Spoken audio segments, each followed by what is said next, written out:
আসসালামু আলাইকুম রহমতুল্লাহি বরকাতু। হাতে কম সময় থাকলে কিভাবে তরকারি রান্না করবেন সহজভাবে, সেই রেসিপিটা আজকে আপনাদের সাথে শেয়ার করব। তো মাছটা আমি আগে থেকে ভেজে নর্মাল ফ্রিজে রেখে দিয়েছিলাম। তো দিয়ে দিলাম কড়াইতে বেগুন আর পেঁয়াজটা একসাথে ভেজে নেব।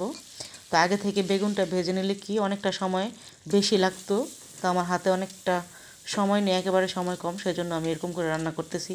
তো বেগুন আর পেঁয়াজটা ভাজা হয়ে গেছে। এ পর্যায়ে দিয়ে দিলাম পরিমাণ মতো হলুদ, মশলা পুড়ে যাবে সেজন্য দিয়ে দিলাম একটুখানি পানি, হলুদের গুঁড়া আর মরিচের গুঁড়া, ধনিয়ার গুঁড়া, সব কিছু একসাথে আমি কষিয়ে নিয়েছি। তো মশলা কষানো হয়ে গেছে। এ পর্যায়ে আমি দিয়ে দিলাম মাছটা। তো মাছটা আমি উল্টে পাল্টে মাছের গায়ে মশলাটা লাগিয়ে নিয়েছি খুব ভালো করে। এ পর্যায়ে দিয়ে দেবো ঝোলের জন্য পানি। তো এখানে তেলের পরিমাণটা হয়তো বা বেশি হয়ে গেছে, আপনারা দেখতেই পাচ্ছেন।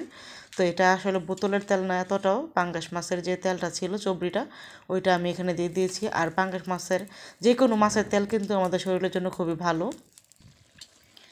তো আলহামদুলিল্লাহ তরকারিতে বলক এসে পড়ছে।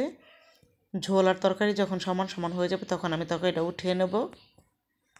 তো আপনাদের হাতে যদি একেবারে কম সময় থাকে তাহলে এভাবে রান্না করে দেখতে পারেন। স্বাদের কিন্তু কোনো পরিবর্তন আসবে না, সেম স্বাদই লাগবে। তো এটাই খুব সহজ রেসিপিতে আপনাদেরকে তরকারি রান্না করে দেখিয়ে দিলাম। তো সবাই ভালো থাকবেন। আসসালামু আলাইকুম রহমতুল্লাহ।